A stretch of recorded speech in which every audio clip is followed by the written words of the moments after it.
Voy a pedirle que mire por favor conmigo en su Biblia, en el Evangelio de Mateo, en el capítulo 5. Mateo capítulo 5.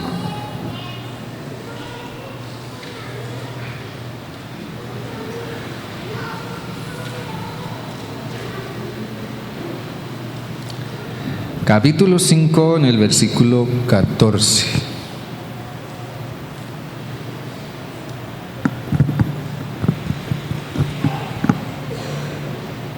Por favor, me le bajan un poquito al sonido, un poquito de brillo o algo así.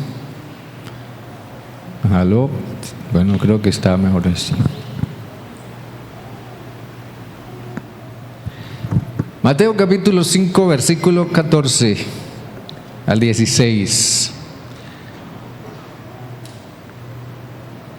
Dice: vosotros sois la luz del mundo. Una ciudad asentada sobre un monte no se puede esconder, ni se enciende una luz y se pone debajo de una vasija, sino sobre el candelero para que alumbre a todos los que están en casa. Así alumbre vuestra luz delante de los hombres, para que vean vuestras buenas obras y glorifiquen a vuestro Padre que está en los cielos. Amén. Déjenme orar, por favor. Dios bueno, aquí estamos frente a tu palabra de nuevo esta mañana, Señor. Habla y ministra nuestras vidas, a nuestros corazones. Sabemos que tu palabra es vida y que tu palabra es dada de una manera muy especial para cada uno de nosotros en particular. Señor Dios, que tu palabra haga en nosotros lo que tú quieres y que no vuelva a ti vacía. Ministranos por tu Santo Espíritu, Padre, te lo ruego, en el nombre de Jesús. Amén y amén. Había una pequeñita frase en una de las canciones que cantamos hace un momento. Me la anoté aquí, dice: seguiré el brillo de tu gracia. Seguiré el brillo de tu gracia. Y se piensa quizás allí en la gracia de Dios como una luz que atrae. Y me parece muy linda esa expresión: seguiré el brillo de tu gracia. Hace ya unos años fuimos con mi esposa a Zapatoca, es un pueblo por acá cerca, y allá hay una cueva que es muy conocida aquí en Santander, se llama la Cueva del Nitro, creo que estoy en lo correcto, la Cueva del Nitro. Entonces quienes íbamos en el paseo, pues bueno, se les ocurrió: vamos a entrar a la Cueva del Nitro. A mí desde el comienzo no me gustó mucho la idea, pero ya estaba ahí en el grupo y ya íbamos ahí, ¿qué más podía hacer? Y todo el mundo iba entusiasmado, hablando y conversando, cuando apareció la Cueva del Nitro y todo el mundo se quedó en silencio. No olvido ese momento, todo quedó en silencio y fuimos entrando uno tras otro a la Cueva del Nitro.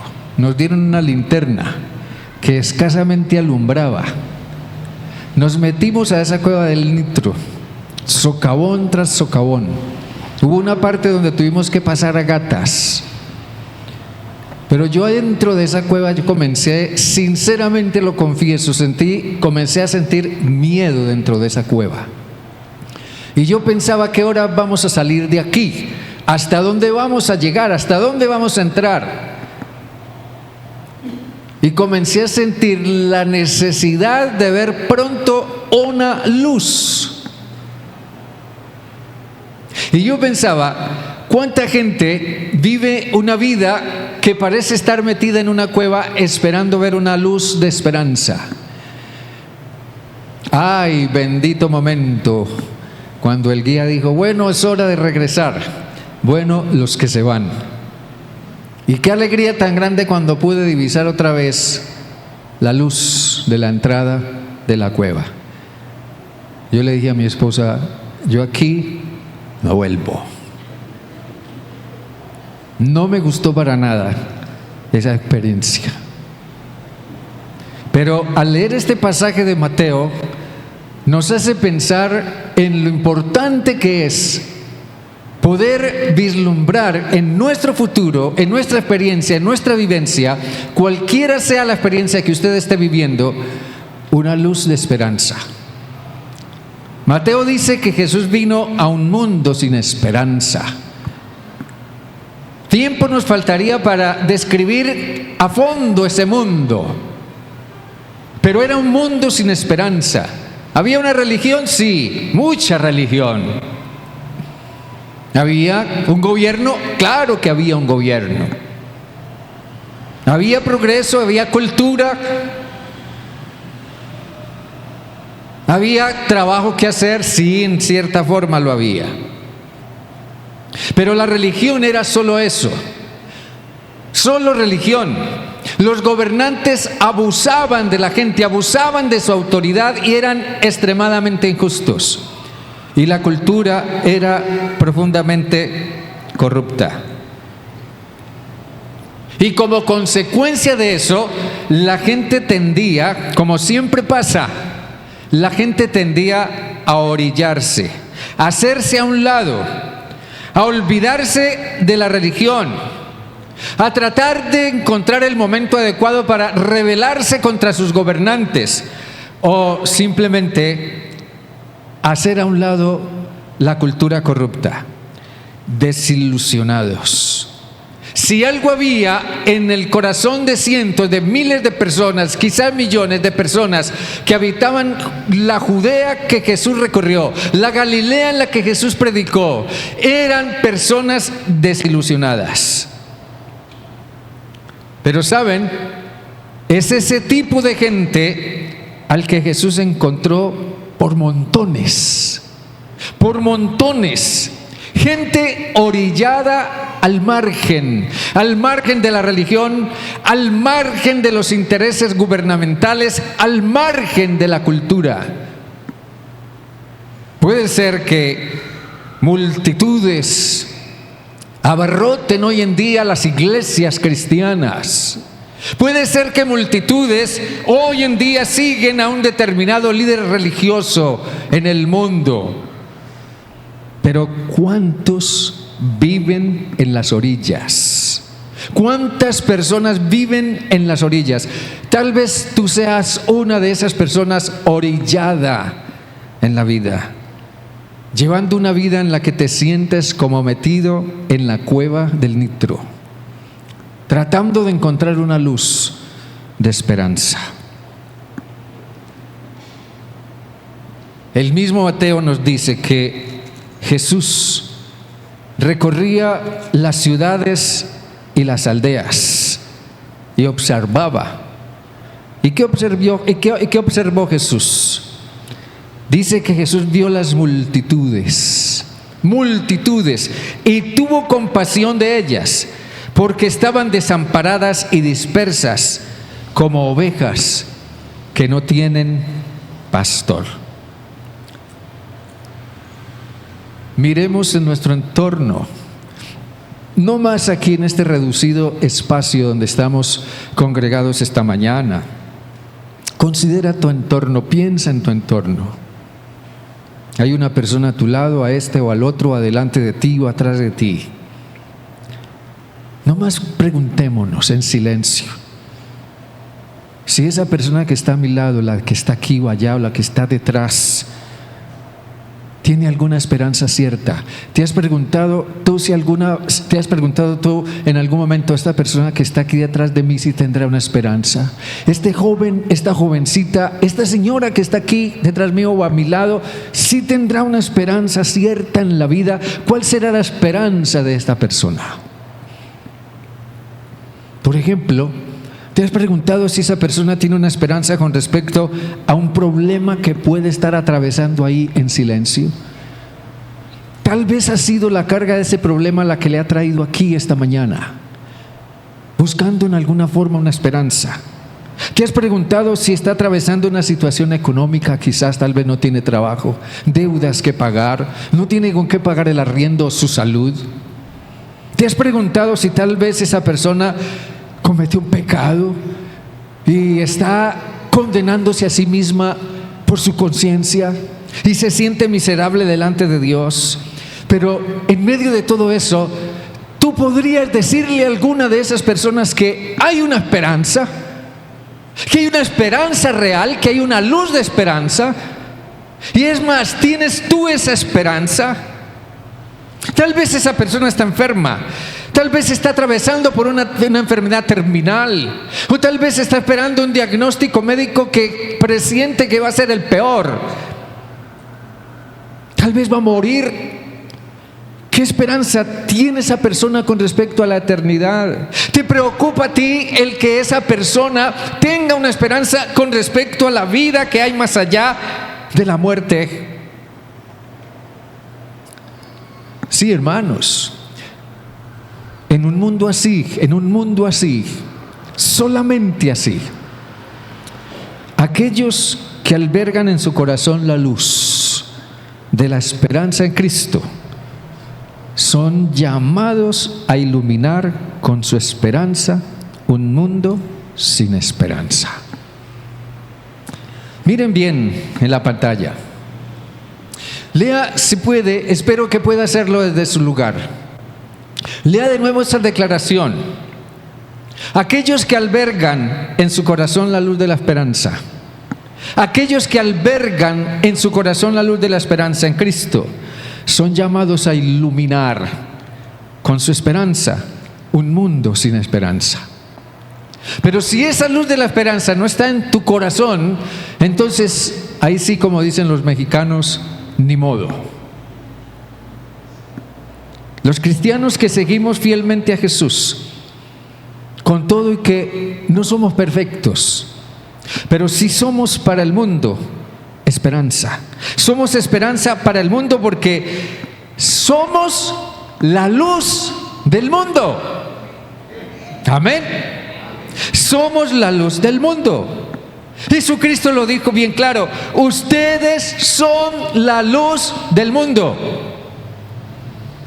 Entonces, aquí tenemos que hacernos una pregunta, yo diría una pregunta personal, una pregunta interna. ¿Qué es tu luz? ¿Qué es tu luz? ¿Qué es la luz que hay en ti? ¿Qué es lo que te ilumina a ti? ¿Qué es tu luz? Aquí, en el versículo 14, Jesús reitera: vosotros sois la luz del mundo.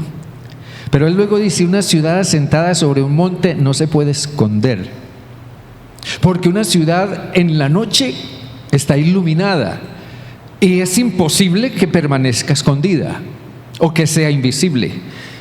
Entonces Jesús nos mueve a preguntarnos: bueno, ¿qué es lo que hay en mí que sea una luz que pueda ser percibida en medio de las tinieblas en las que andan otros? Sí, ¿qué es tu luz? Piensen en esto. Jesús tiene delante de él, en este sermón que él está predicando aquí, que se conoce como el Sermón del Monte, él tiene delante de él a sus discípulos, y se entiende que esos discípulos de Jesús son aquellos que han manifestado el compromiso de seguirle. En algún momento ellos dijeron: bueno, nosotros lo hemos dejado todo. En algún momento leímos que Jesús los llamó y les dijo: vengan y síguenme. Y ellos dejando sus redes, dejaron el banco de los tributos, dejaron el trabajo, dejaron lo que fuera y siguieron a Jesús. Asumieron el compromiso de seguir a Jesús.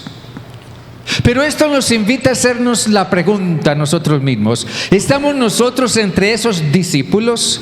Miren bien, en el sentido figurado en el que Jesús habla, ser luz es, ante todo, tener muy claras las cosas para nosotros mismos.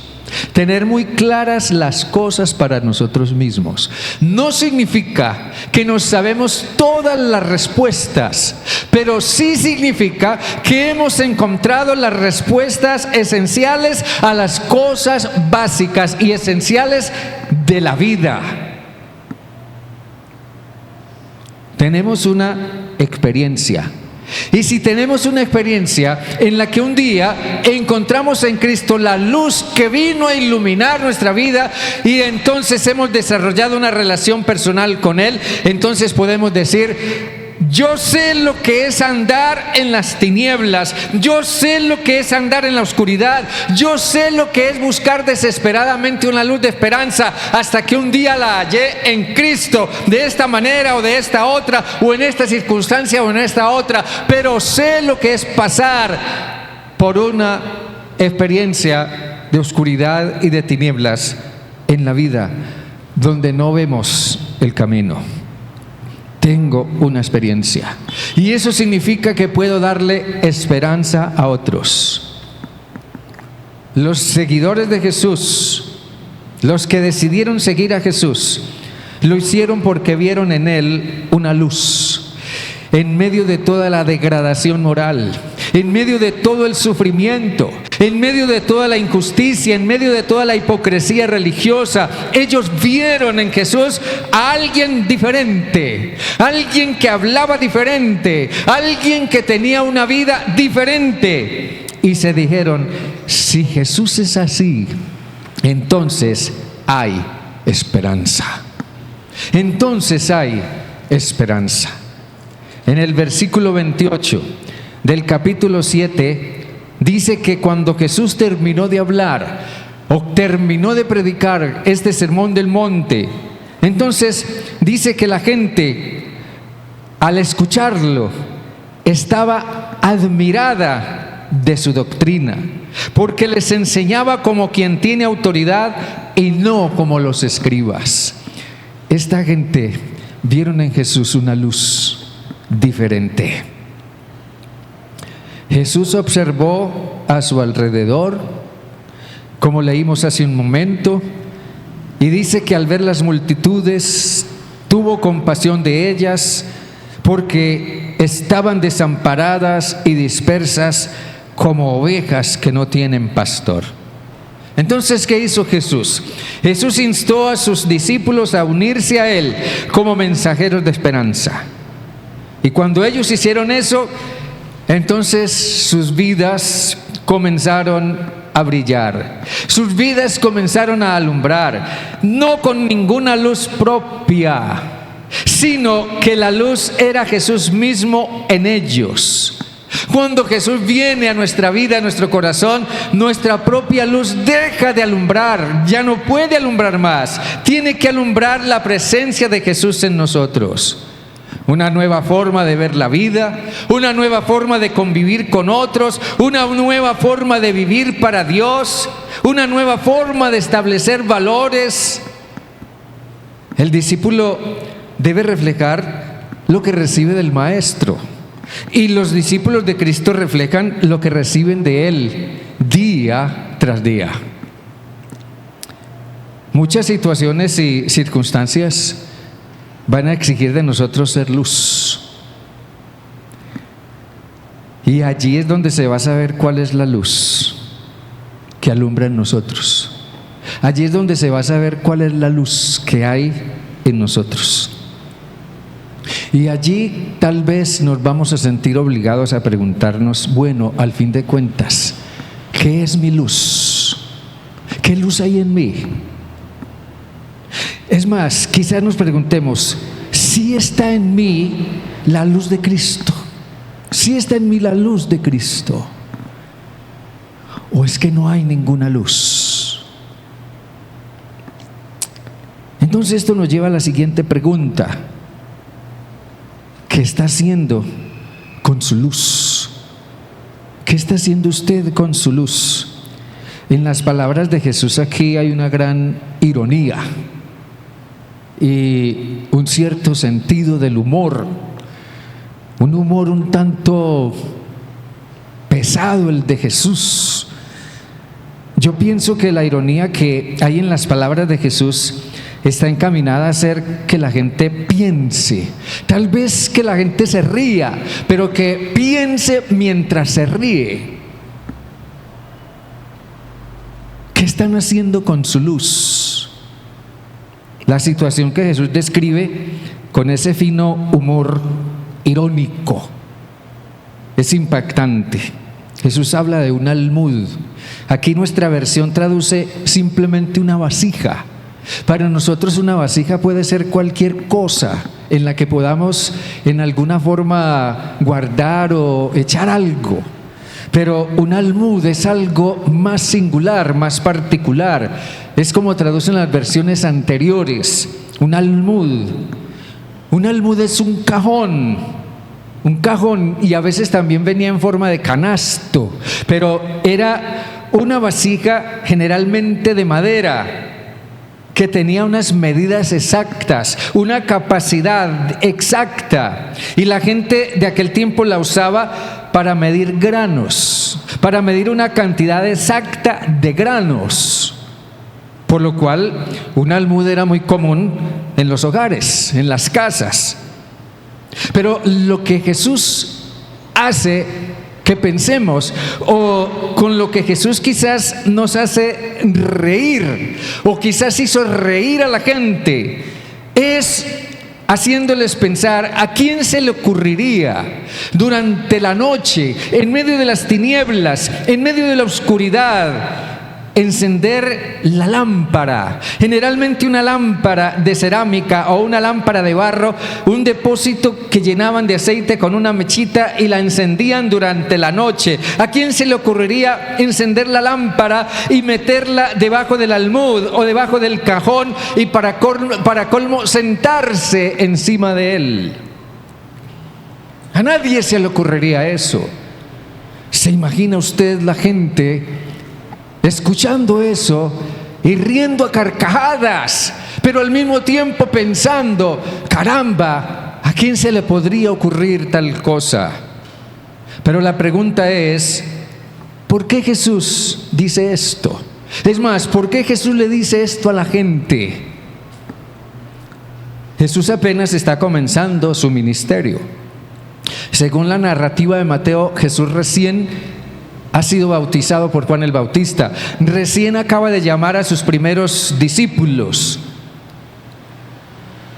Pero parece que Jesús sabía que muchos de sus discípulos, muchos de sus seguidores, como humanamente suele suceder y quizás nos esté sucediendo a nosotros, tienden a recibir sus enseñanzas y a esconder la luz. Hay dos cosas que Jesús señala. ¿Dónde debe estar una luz? La pregunta parece simplista y la respuesta demasiado obvia. ¿Dónde debe estar una luz? Jesús dice muy claro: una luz debe ser puesta en el candelero. Las casas del tiempo de Jesús, por lo general, si eran de barro o eran de ladrillo hecho de barro, generalmente tenían en una cierta parte alta en las paredes unos nichos, unos huecos, en donde al encender la lámpara la gente la colocaba ahí. Ponían la lámpara en el nicho, en la parte más alta, en varias partes de las habitaciones o de la casa, para que toda la casa estuviera alumbrada. Y Jesús dice: la lámpara debe ser puesta en un lugar donde alumbre a todos. Entonces, ¿dónde debe estar una lámpara? Una lámpara debe estar donde Jesús, una luz mejor, debe estar donde Jesús quiere tenerla. Jesús prevé, como decía, que a muchos de sus discípulos les parecerá mejor ser luces metidas debajo de un cajón, debajo de un almud. La timidez, la misma inseguridad nuestra, la falta de sensibilidad moral, la falta de sentido de pertenencia, la falta de disposición, o quizás la falta de tiempo o de interés, no sé, nos meten en el cajón del anonimato, nos meten en el cajón del silencio. no nos damos a conocer, no nos manifestamos, no nos importa lo que suceda a nuestro alrededor. ¿Cómo va a importarnos si ni siquiera nos damos cuenta porque estamos metidos debajo de un cajón? Jesús está diciendo, no se metan debajo de un cajón, sálganse de debajo de sus cajones y permitan que su luz alumbre. Nuestra pregunta quizás sea, ¿cuál es mi almud? ¿Cuál es tu almud? ¿Cuál es tu cajón? ¿Cuál es el cajón que llevas encima?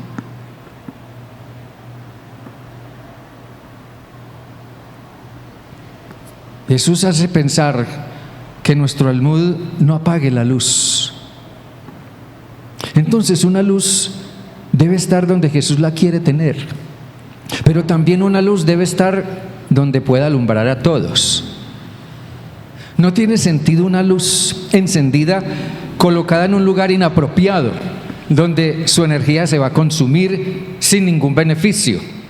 Más bien, parece que Jesús diera a entender, ¿por qué mejor no usas el cajón para subirte en él y poner la luz lo más alto posible?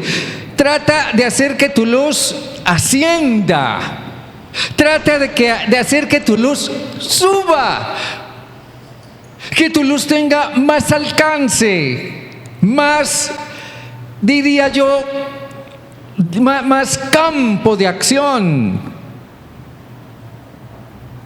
Entonces, es sobre el candelero donde se coloca la luz para que alumbre a todos. Si como seguidores de Jesús somos declarados luz del mundo, y moralmente el mundo es un ámbito de tinieblas, entonces el creyente cristiano será guiado en forma espontánea a ubicarse donde percibe que hay tinieblas en las que puede alumbrar. Vuelvo y repito esto: el creyente cristiano que tiene sensibilidad, el creyente cristiano que tiene espontaneidad, que tiene sentido de pertenencia, que tiene una relación con Jesús, él será guiado en forma espontánea a ubicarse en donde percibe que hay tinieblas en las que puede alumbrar. Él va a buscar los lugares donde hay tinieblas. Él va a buscar las personas que están en tinieblas. Él va a buscar los espacios donde hay tinieblas y va a buscar alumbrar allí. No va a meterse debajo de un cajón, no va a alejarse, va a buscar los espacios donde él puede alumbrar. Y esos espacios pueden ser muy variados. Esos espacios pueden manifestarse ante una situación moral, en un debate, en una conversación. Tal vez tus compañeros de trabajo están ahí hablando de manera burlona acerca de Dios o acerca de la vida y justificando cosas como el aborto o cosas parecidas. Entonces ese es un lugar de tinieblas. El creyente cristiano es llamado a intervenir ahí con sabiduría y contacto para llevar luz y no esconderse. O tal vez pronunciarse en contra de una injusticia o algo opresivo o explotador, o tal vez abrir su casa para tener un grupo de oración, para tener un grupo pequeño donde pueda compartir un estudio bíblico sencillo con personas en su entorno o en su vecindario o en el conjunto donde vive. O tal vez ir como sembrador a algún lugar donde se pueda iniciar una iglesia. O tal vez visitar un enfermo que necesita esperanza. La pregunta aquí es: ¿dónde te necesita Jesús? ¿No sientes tú que Jesús te necesita en alguna parte? ¿Amén? ¿No sientes que Jesús te necesita en alguna parte? ¿Dónde te necesita Jesús? Lucas nos habla de un hombre, de un creyente cristiano en la iglesia de Jerusalén llamado Felipe. Felipe era un líder de la iglesia sumamente dedicado al Señor, pero era un creyente común y corriente, como usted y como yo. No era el Felipe que fue parte de los 12 discípulos de Jesús, no, este era un creyente de la iglesia de Jerusalén. Pero un día él sintió del Señor que Dios lo encaminó a irse a un lugar desierto. A un desierto. ¿Quién hay en un desierto? Nadie. ¿Quién vive en un desierto? Nadie. Pero Dios le dijo: vete al desierto por el camino que va hacia tal parte. Y Felipe se fue. Y por allá se encontró con un hombre que venía en un carruaje, venía de viaje, iba de Jerusalén hacia Etiopía, y se acercó a él y le escuchó que estaba leyendo en un rollo el libro de Isaías, y entabló una conversación con él. Y al final ese hombre le dijo: explícame esto según tú lo entiendes. Y Felipe le explicó, le habló de Cristo, y llevó a ese hombre a una decisión de fe por Cristo, y después lo bautizó en un desierto, en un lugar desierto. Pero en ese momento Felipe fue luz para ese hombre. Sí, tal vez Dios no nos llame a ser luz para multitudes. Puede ser que Dios nos llame a ser luz para una persona en algún lugar, en algún momento específico de su vida. Pero puede ser también que Dios te llame a ser luz en otros espacios.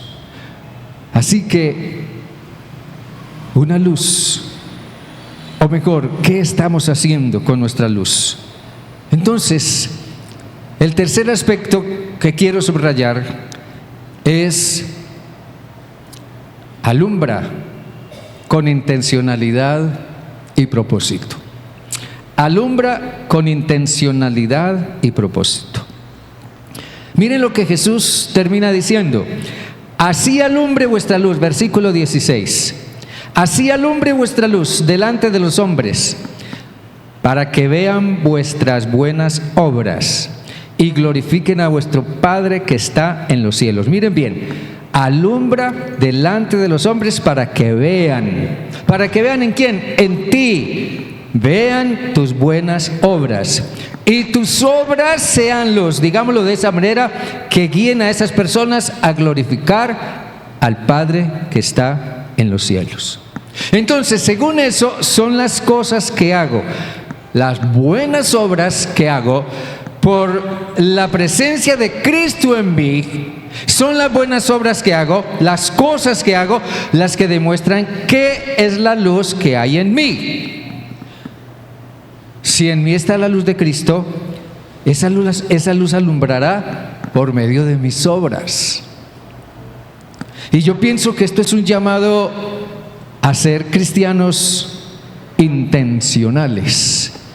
Porque cuando Jesús habla de buenas obras, las buenas obras no se dan así porque sí, no se dan por casualidad, no se dan porque de pronto se me chispoteó, como decía alguien por ahí. No, las buenas obras se dan de manera intencional, de manera premeditada, de manera inteligente, de manera pensada. Porque son cosas que habrán de salir del corazón. Ser cristianos intencionales es hacer o llevar a cabo obras que demuestren que Cristo está en mí. Y soy un cristiano intencional cuando testifico premeditadamente de mi fe en Cristo. Y cuando lo hago, estoy dando el mensaje de que tengo esperanza, de que las cosas serán mejor de lo que son. Tal vez pueda hacerle ver a alguien, hacerle comprender a alguien: mira, tú no te imaginas lo que era mi vida antes de conocer a Cristo. Tú no te imaginas en lo que yo andaba. Tú no te imaginas en qué fondos estuve. Tú no te imaginas de qué forma yo vivía o yo cómo era. Pero un día el Señor me sacó de allá. Ahora soy una persona diferente. Ahora hay en mí una luz distinta que alumbra, que muestra una luz diferente. Ahora soy una persona que tengo esperanza. El mundo ha sido siempre un lugar sin esperanza. Todavía hoy en día es un lugar sin esperanza. Y no era diferente, por ejemplo, en el tiempo de Isaías. Isaías también le predicó a un mundo sin esperanza. Dios llamó a la gente en el tiempo de Isaías hacia la luz de la esperanza, pero mucha gente no parecía entender. La gente creía que la esperanza estaba en simplemente practicar una religión, practicar un ritual de ayuno, orar de una manera ritual o hacer una cantidad de cosas que les trajera el favor y la bendición de Dios. Pero es tremendo lo que Isaías les hace ver. Si quiere, léalo conmigo. En Isaías, en el capítulo 58, en el versículo 6. Allí dice el profeta: el ayuno que yo escogí no es más bien desatar las ligaduras de impiedad, soltar las cargas de opresión, dejar ir libres a los quebrantados y romper todo yugo. No es que compartas tu pan con el hambriento, que a los pobres errantes albergues en casa, que cuando veas al desnudo lo cubras y que no te escondas de tu hermano. Entonces, ¿qué? ¿Nacerá qué? Nacerá tu luz como el alba, y tu sanidad se dejará ver enseguida. Tu justicia irá delante de ti, y la gloria de Jehová será tu retaguardia. Entonces invocarás y te oirá Jehová. Clamarás y dirá él: heme aquí. Si quitas de en medio de ti el yugo, el dedo amenazador y el hablar vanidad. Si das tu pan al hambriento y sacias el alma afligida, en las tinieblas nacerá tu luz y tu oscuridad será como el mediodía.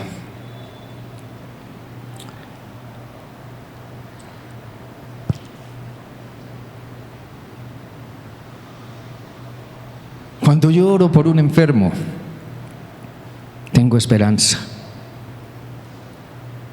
Cuando evangelizo, tengo esperanza. Cuando perdono lo imperdonable, tengo esperanza. ¿Ayunar y orar? Sí, ayunemos y oremos. Pero la gente del tiempo de Isaías, si no nos esté pasando a nosotros o a la iglesia de hoy, se nos olvida que el complemento de la oración y el ayuno son las acciones, son las buenas obras que alumbren y muevan a otros, insten a otros, inspiren a otros a glorificar a Dios. Isaías dice: ¿de qué les sirve orar y ayunar si ustedes, después de ayunar y orar, o de orar y ayunar, no están complementando el ayuno y la oración con buenas obras que sean una esperanza para otros? No tiene sentido la oración y el ayuno si no está complementada o complementado por obras, acciones de gracia y de misericordia. ¿Cristianos intencionales? Sí. Lo que Isaías está diciendo es lo mismo que dice Jesús. Tenemos que ser cristianos intencionales. Y los cristianos intencionales son los que viven en el terreno de los hechos o las acciones. Los cristianos intencionales son los que reconocen, aunque solo sea intuitivamente, que Dios los ha llamado a hacer algo y que necesitan ayuda o instrucción para servir. Los cristianos intencionales son los que sienten que no están haciendo lo que les corresponde y se alinean seriamente sus vidas con el propósito de Dios. Los cristianos intencionales son los que le ruegan a Dios: Señor, muéstrame, Señor, dónde quieres llevarme, dónde quieres usarme para hacer luz. Los cristianos intencionales son los que no solamente oran y ayunan para que Dios haga, para que Dios bendiga o para que Dios envíe, sino que ellos van. Los cristianos intencionales son los que saben que son una luz y buscan que Dios sea glorificado por medio de sus obras. No solo oran para que otros hagan, ellos lo hacen. Jesús lo demostró. Él no oró diciendo: Señor, estos seguidores míos tienen los pies muy sucios, sus pies huelen mal, están muy feos.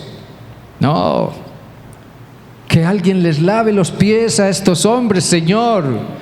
No, Jesús mismo fue y se los lavó. Concluyo diciendo, a mucha gente puede estar pasando como a mí en la cueva del Nitro, tal vez a ti en tu vida. Viven una vida que parece un túnel, oscura y sin esperanza.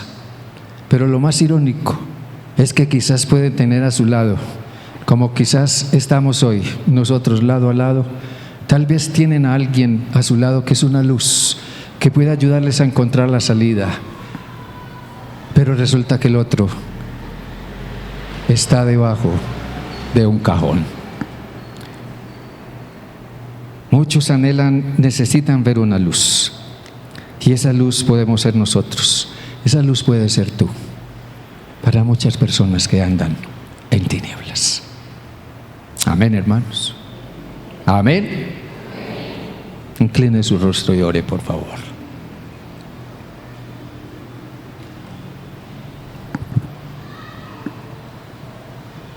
Y así como cantamos hace un rato, seguiré el brillo de tu gracia. Podamos orar y decir: Dios, seguiré la luz que es Jesús, pero que Jesús sea luz en mí. Dios bueno, Dios de toda gracia,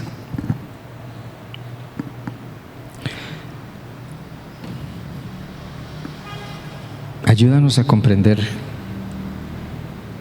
lo que tu palabra nos dice a cada uno de nosotros esta mañana.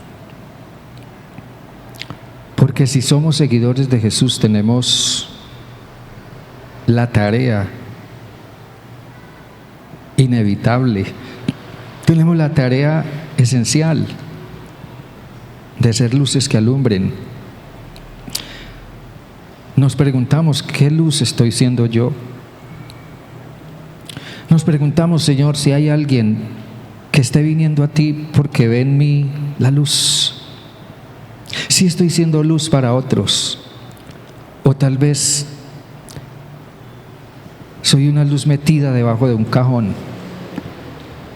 Eso cada uno de nosotros ha de verlo. Ayúdanos, Señor, a discernirlo.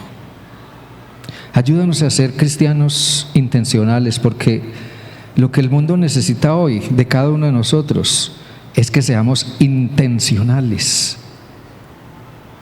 en que por medio de nuestras buenas obras podamos ser luz para que tú, Señor, seas glorificado. Si no, Padre, no tiene sentido decir que somos seguidores de Jesús. Señor, ayúdanos a pensar seriamente, porque Jesús quería que pensáramos seriamente en el hecho de que somos la luz del mundo. Donde quiera que vivo, donde quiera que me relaciono, donde quiera que interactúo con otras personas, soy llamado a ser luz de una manera intencional. Ayúdame, Dios, ayúdanos a darnos a conocer como cristianos, como seguidores tuyos. Ayúdanos a darnos a conocer como seguidores de Jesús. Ayúdanos a dar a conocer nuestra fe, nuestras creencias, nuestros puntos de vista, nuestras convicciones. Así como el mundo, Señor, manifiesta lo que piensa, nosotros también tengamos el valor, la sensatez, la disposición de manifestar lo que creemos, lo que es nuestra fe, lo que es nuestra luz, lo que son nuestras convicciones. Si nosotros no alumbramos, las tinieblas seguirán y aumentarán, y la gente seguirá tropezando en sus tinieblas y perdiéndose en sus tinieblas. Señor, hoy en día somos llamados a hacer luz de manera intencional, de manera sabia, de manera valiente. Señor Dios, ayúdanos a saber alumbrar, Padre, por el poder de tu Espíritu en nosotros. Padre, danos sabiduría, y si necesitamos capacitarnos en algo, ayúdanos a hacerlo para saber alumbrar mejor. Pero llévanos a donde tú nos quieres usar y donde tú nos quieres tener para que alumbremos. Te alabamos, Padre, a ti sea la honra y la gloria por siempre, en Jesús. Amén y amén. Dios me les bendiga a todos, mis hermanos. Dios les guarde. Estemos de pie, por favor. Gracias al Señor. Dele ese aplauso al Señor con todo su corazón. Es para Él, es para el Señor. Es para el Señor. Que esta palabra halle lugar en su corazón.